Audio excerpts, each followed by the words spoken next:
चॅप्टरचं नाव arithmetic progression. Arithmetic progression. किती मार्कांचे weightage या चॅप्टरला? किती मार्कांचे वेटेज आहे? Yes, 7 marks. नक्की का? किती मार्क्सचे वेटेज आहे? पाहिले का? 8 मार्कांचे वेटेज आहे. ठीक आहे, 7-8 मार्कांचं 1 मार्क तुमचा प्लस मायनस होऊ शकतो. Okay, arithmetic progression. बघा आता याला आपण पूर्ण चॅप्टर मध्ये प्रेमाने काय बोलणार आहे? एपी. काय बोलणार आहे? एपी. प्रेमाने काय बोलायचं त्याला? AP, arithmetic progression. काय म्हणजे तुमचा शॉर्ट मध्ये काय बोलणार आहे आपण त्याला? एपी बोलणार आहे. ठीक आहे, चॅप्टर नंबर 3 आहे तुमचा, जो की 7 ते 8 मार्कांचं त्याला वेटेज असेल. मराठीमध्ये काय बोलतात तरी त्याला? अंकगणिती श्रेणी.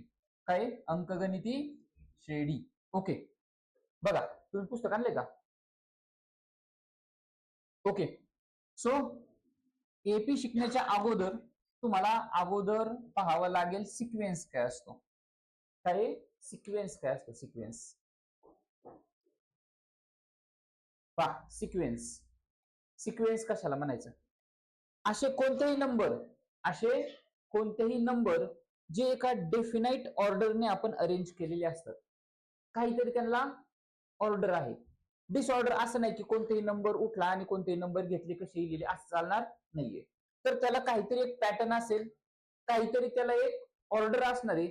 असे जे ऑर्डर मध्ये लिहिलेले आपण नंबर आहेत ना, त्यांना आपण बोलणार आहोत सिक्वेन्स. बघा, a set of numbers where the numbers are arrange in a definite order. काहीतरी एका ऑर्डरने लिहिलेले त्यांना आपण. फॉर एक्झाम्पल बघा, समजा आपण 2 चा टेबल लिहिला. 2, 4, 6, 8, 10 dot dot dot dot so on. हे नंबर्स कसे अरेंज केलेत आपण? सगळे एका विशिष्ट ऑर्डरने अरेंज केलेले आहेत. ठीक आहे, काहीतरी त्यांच्यामध्ये 2-2 चा डिफरन्स आहे, पॅटर्न आहे हा एक. सो असे जे नंबर आपण अरेंज केलेत यांना आपण काय बोलणार आहोत? सिक्वेन्स. काय बोलणार आहे आपण त्यांना? सिक्वेन्स. ठीक आहे, किंवा आपण नॅचरल नंबर लिहिले 1, 2, 3, 4, 5. ठीक आहे, असे जर नंबर लिहिले तर यांना पण आपण काय बोलतो? सिक्वेन्स बोलतो. यांना पण आपण काय बोलणार आहे? सिक्वेन्स. ठीक आहे, किंवा आपण एखादा 5 चा पाडा लिहिला, किंवा मी असं लिहितो बघा, 1 लिहिला, 1 मध्ये मी 3 ऍड केले, किती मिळाला? 4. 4 मध्ये मी 3 ऍड केला, किती मिळाला? 7. 7 मध्ये मी 3 ऍड केला, किती मिळाले? 10. 10 मध्ये 3 ऍड केले. सो ह्याला पण काहीतरी एक विशिष्ट अशी ऑर्डर आहे, प्रत्येकामध्ये 3-3 चा डिफरन्स आहे.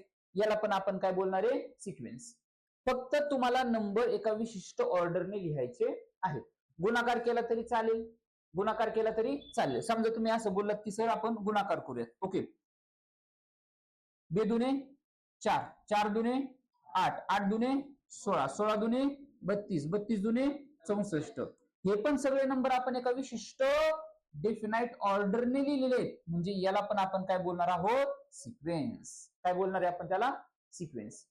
सिक्वेन्स आहे, सिक्वेन्स आहे, सिक्वेन्स आहे, सिक्वेन्स आहे. बरोबर आहे, हे सगळे काय तुमचे सिक्वेन्स आहे. या सगळ्या नंबरला आपण बोलतो सिक्वेन्स.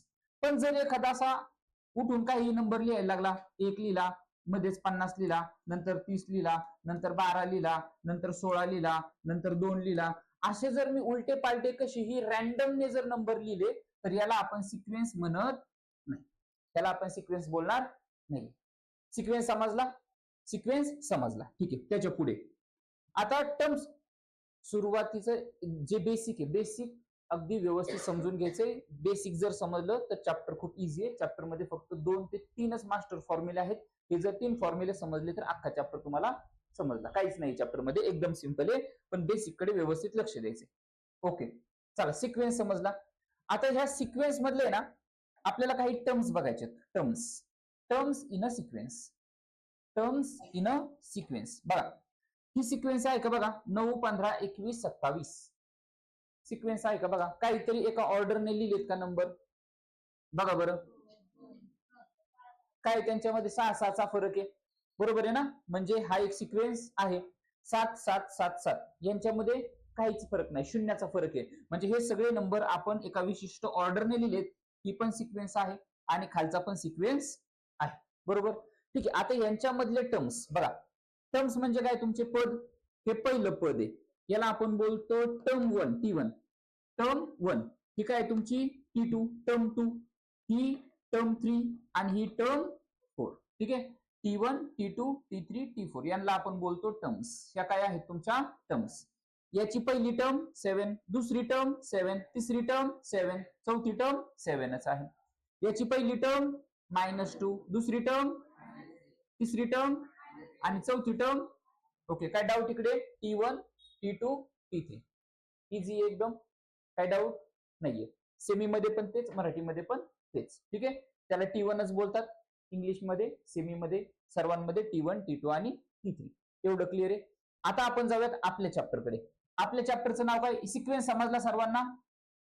सिक्वेन्स समजला. आपल्या चॅप्टरचं नाव काय आहे? Arithmetic progression, AP. ठीक आहे, अर्थमेटिक प्रोग्रेशन. काय डेफिनेशन बघा त्याची. असा सिक्वेन्स, काय? असा सिक्वेन्स ज्याच्यामध्ये जो डिफरन्स आहे ना, डिफरन्स म्हणजे पुढच्या नंबर मधून जर मागचा नंबर आपण वजा केला तर तो कसा असला पाहिजे? कॉन्स्टंट असला पाहिजे. कसा असला पाहिजे? कॉन्स्टंट. तर त्या सिक्वेन्सला म्हणायचंय arithmetic progression. Arithmetic progression. For example मगाचच घेऊयात आपण. समजा 2 चा टेबल घेतला, 2 4 6 8 10 dot dot dot dot so on. याच्यामध्ये बघा 4 मधून 2 गेले, किती आले रे उत्तर? 2. 6 मधून 2 गेले, किती आलं उत्तर? 2. 6 मधून 4 गेले, 6 मधून 4 गेले, उत्तर किती आलं? 2. 8 मधून 6 गेले, किती आलं उत्तर? 2. 10 मधून 8 गेले, किती आलं उत्तर? 2.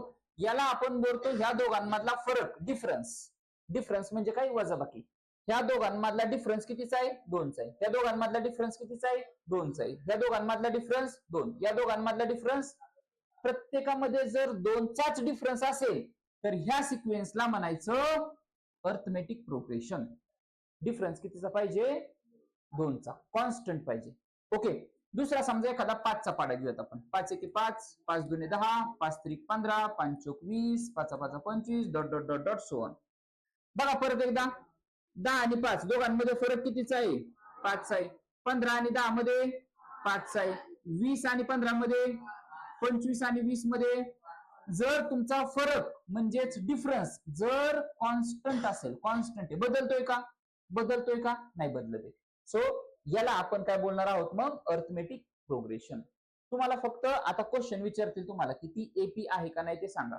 शॉर्ट मध्येच क्वेश्चन असेल तुम्हाला, पण काही तुम्हाला एखादा सिक्वेन्स देतील. काय देतील? एखादा सिक्वेन्स. फॉर एक्झाम्पल असं देतील काहीतरी 3 चा टेबल देतील, 3 6 9 आणि इथं मध्येच देतील 13. मध्येच काय देतील? 13 आणि पुढे करतील डॉट डॉट डॉट डॉट. आता बोलतील की हा AP आहे का नाहीये ते सांगा. याच्यातला फरक 3चा, याच्यातला फरक 3चा, याच्यातला फरक 4चा. फरक 4चा आला म्हणजे ही AP. जो तुमचा डिफरन्स आहे ना, हा डिफरन्स कॉन्स्टंट नाही, हा बदलतोय तुमचा. 3 3 आणि नंतर 4चा फरक आलाय, त्यामुळे ही AP नाहीये. फरक तुमचा सेम असला पाहिजे. डिफरन्स तुमचा कसा असला पाहिजे? सेम असला पाहिजे, तरच त्याला आपण काय बोलणार आहोत? AP असं बोलणार आहोत. AP समजतोय? AP समजतोय. अर्थमेटिक प्रोग्रेशन कशाला म्हणायचं? जर 2 संख्यांमधला फरक, जे काही तुमची सिक्वेन्स आहे, जी सिक्वेन्स आहे त्यांच्यामधला जो फरक आहे, जो डिफरन्स आहे, हा जर तुमचा कॉन्स्टंट असेल, हा जर कॉन्स्टंट असेल तर त्या सिक्वेन्सला then the sequence is called as a arithmetic progression. तर त्या सिक्वेन्सला आपण काय बोलणार आहोत? अर्थमेटिक प्रोग्रेशन असं बोलणार आहोत. ठीक आहे, याच्यामध्ये काही टर्म्स लक्षात ठेवायचे. पहिली टर्म बघा, in an AP the difference between the 2 consecutive term. म्हणजे कॉन्सिक्युटिव्ह म्हणजे कसल्या? लगतच्या. 5 नंतर 10, 10 नंतर 15, 15 नंतर 20. ज्या लगतच्या संख्या आहेत ना, कॉन्सिक्युटिव्ह टर्म आहेत ना, त्यांचा डिफरन्स कसा पाहिजे? कॉन्स्टंट पाहिजे. AP मध्ये तो डिफरन्स तुमचा कॉन्स्टंटच असतो आणि तो कोणत्या अक्षराने दाखवायचा? D for difference. D for difference, D ने दाखवायचा. ठीक आहे, पुढे difference D can be positive, negative और 0. डिफरन्स जो आहे तर तो पॉझिटिव्ह असू शकतो, निगेटिव्ह असू शकतो, 0 पण असू शकतो. कसा? समजा मी आता असा सिक्वेन्स लिहितो, 10 2चा फरक देतो, 8 त्यानंतर 6 4 2 0 वजा 2. ठीक आहे, dot dot dot dot so. मला सांगा आता ह्या दोघांमधला फरक कितीचा आहे? पुढच्या नंबर मधून मागची संख्या, पुढच्या संख्येमधून मागची संख्या जर वजा केली, 8 मधून जर 10 वजा केले तर -2चा. ठीक आहे, याच्यामध्ये डिफरन्स -2. याच्यामध्ये डिफरन्स, याच्यामध्ये डिफरन्स, याच्यामध्ये डिफरन्स -2. प्रत्येकामध्ये डिफरन्स कसा आहे तुमचा मायनस मध्ये. दुसरा एक एपी लिहितो मगाचा बघा, मगाशी एक एक्झाम्पल पाहिलं होतं 7 7 7 7. प्रत्येकामध्ये फरक किती आहे? 7 मधून 7 गेले, 7 मधून 7 गेले, 7 मधून 7 गेले. प्रत्येकामध्ये डिफरन्स कितीचा आहे? 0चा आहे. सो कॉमन डिफरन्स काय असू शकतो? पॉझिटिव्ह असू शकतो, पॉझिटिव्ह असू शकतो, निगेटिव्ह असू शकतो, किंवा तो 0 पण असू शकतो. डिफरन्स काही पण असू शकतो, पॉझिटिव्ह, निगेटिव्ह किंवा 0. समजा आता आपल्याकडे ना पहिली टर्म आहे. पहिल्या टर्मला काय म्हणायचं असतं? ए. काय म्हणायचं असतं? ए. पहिल्या टर्मला तुम्ही T1 पण बोलू शकता, किंवा त्याला दुसरं काय म्हणायचं असतं? ए. T1 आणि ए सेमच असतात. त्याचा हा ए आहे आणि हाच T1 पण आहे. जर माझ्याकडे ए असेल, समजा माझ्याकडे 2 आहे, आणि जर माझ्याकडे डी असेल, डी डी म्हणजे कॉमन डिफरन्स असेल, डी जर असेल, यांच्या मधला डी किती आहे? डी किती आहे? डिफरन्स किती आहे दोघांमधला? 2 आहे. तर आपण एपी काढू शकतो. काय काढू शकतो आपण? एपी. ओके, म्हणजे बघा पहिला 2 आहे, त्याच्यामध्ये 2 मिळवा, किती मिळाले? 4. 4 मध्ये 2 मिळवा, 6. 6 मध्ये 2 मिळवा, 8. 8 मध्ये 2 मिळवा, 10. म्हणजे जर आपल्याकडे ह्या दोन गोष्टी असतील तर आपण एपी काढू शकतो. जर आपल्याकडे ह्या दोन गोष्टी असतील तर आपण एपी काढू शकतो. ठीक आहे. सो इथपर्यंत झाला हा तुमचा थेरॉटिकल पार्ट. आता आपल्याला एक्सरसाइज चालू करायची, प्रॅक्टिसच करूयात अगोदर, त्यानंतर मग सगळा रायटिंगचा पार्ट करूयात. ठीक आहे. 3.1 काय सांगितलंय? Which of the following sequence are A. खाली आपल्याला काही सिक्वेन्स दिलेले आहेत, तर त्या एपी आहेत का असं आपल्याला सांगायचं. काय आहेत का? एपी आहेत का? If they are AP find the common difference. काय? फाइंड द जर ते एपी असतील तर कॉमन डिफरन्स काढा असं ते बोलतात. पण अगोदर आपल्याला कॉमन डिफरन्स काढल्याशिवाय एपी आहे का नाही हे कळत नाही, त्यामुळे आपण उलट काढणार आहे. अगोदर कॉमन डिफरन्स, त्यानंतर ती एपी आहे का नाही ते सांगणार आहे. बघा, लक्ष द्या. फर्स्ट एक्झाम्पल काय दिलेलं आहे रे? 2 4 6 8. तोंडी तुम्हाला काय वाटतं, ती एपी आहे का नाहीये? एपी आहे, कारण प्रत्येकाचा डिफरन्स 2चा आहे. प्रत्येकाचा डिफरन्स कितीचा आहे? 2चा आहे.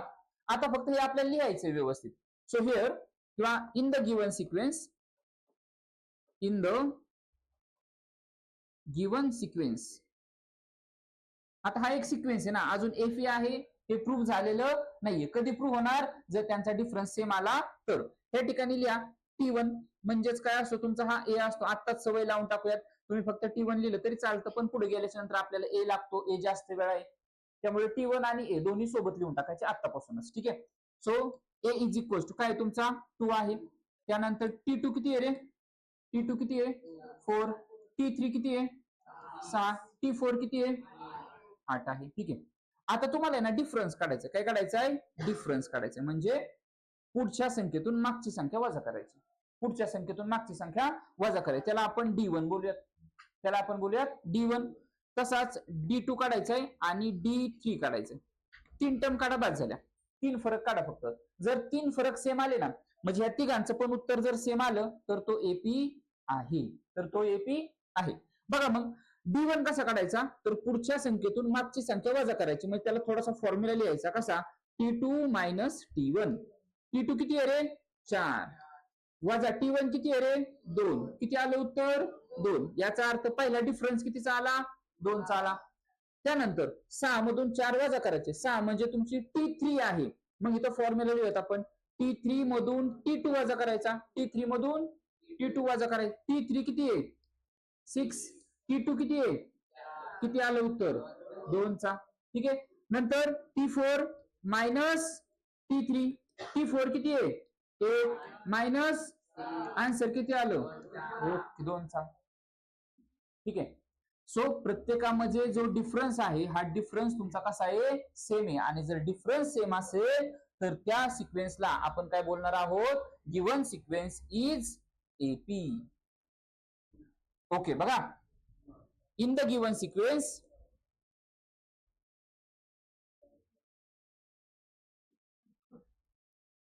कॉमन डिफरन्स इज किती आहे रे? किती आहे रे? नाही, 2चा. कितीचा? हा कितीचा आहे? 2चा आहे. हा, सो कॉमन डिफरन्स आहे 2चा. आणि which is constant, which is constant, तो सेम आहे ना सगळ्या ठिकाणी. कसा आहे तो? सेम आहे, सेम आहे, कॉन्स्टंट आहे. चुकला उत्तर, 0 mark. Okay, so which is constant, आणि तो कॉन्स्टंट असल्यामुळे therefore given sequence is AP. Given sequence is AP, त्यामुळे दिलेला सिक्वेन्स कसा आहे तुमचा? एपी आहे. कधी एपी असणार आहे? जर सर्व ठिकाणी सेम सेम आन्सर आलं तर. तिथं जर 2 आणि इथं जर 3 आला तर एपी नाहीये. सर्व ठिकाणी कसं आला पाहिजे? सेम आला पाहिजे. ओके, तिथं थोडस मी तिथं शॉर्ट करण्यासाठी नाही तर हिअर टाकूयात, म्हणजे थोडस सारखं जास्त स्टेटमेंट होणार नाही. थोडस आपण हिअर करूयात, is equal to here. Okay, T1, T2, T3, T4, D1, D2, D3. ठीक आहे. स्कूलमध्ये जर सांगितलं डी डी डी लिहायचा तरी पण चालेल, काय अडचण नाहीये. ठीक आहे, पण मग आपल्याला समजण्यासाठी बा प्रत्येक ठिकाणचा डिफरन्स सेम आहे, त्यासाठी D1, D2 आणि D3 केलं. So in the given sequence, त्या सिक्वेन्स मध्ये कॉमन डिफरन्स किती आहे तुमचा? 2 आहे, आणि विच इज कॉन्स्टंट आहे, आणि त्यामुळे दिलेला सिक्वेन्स काय आहे तुमचा? एपी आहे. अशा पद्धतीने आपल्याला सगळे क्वेश्चन सॉल्व्ह करायचे आहे. ठीक आहे, आता सगळा थेरॉटिकल पार्ट लिहून घेऊयात आणि त्यानंतर मग येऊयात आपण प्रॅक्टिस सेट मध्ये. ठीक आहे, चला या पहिल्यापासून.